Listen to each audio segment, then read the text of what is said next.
Hindi pagkalimtan ang example yung ginhatag ni Ninoy sa aton, inang indomitable spirit, inang courage to stand to what is right, nga magtindog sa kung ano ang matuod, kung ano ang hustisya, kung ano ang tawag ta sini ang matarong nga bagay dapat paninduganan bisan pa nga magbuot silingon sini nga ang aton kabuhi aton ihalad sa sina lang nga paagi matadlong pa ining aton pungsod subo na gid sang pungsod naton subong kabahin ina sang amon panawagan hasta subong nga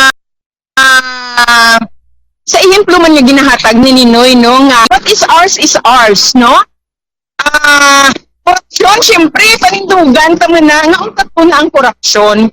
Pariho kay Ninoy, ginsaway niya gin si Marcos Sr. Kag, bisan gani, kabalo siya nga kung magbalik siya halin sa Amerika sa pagpabulong niya, kabalo siya kung ano iya madangatan, pero nagpadayon siya. Kaya para sa iya, that's the only way para nga masaway niya si Marcos Sr. kag matadlong ang Pilipinas, kag makahatag ihemplo sa mga Pilipino.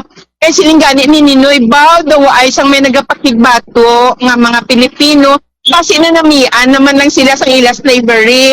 Pero paagi sa isa katawo, paagi kay Ninoy, nagbugtaw ang halos kalabanan, no?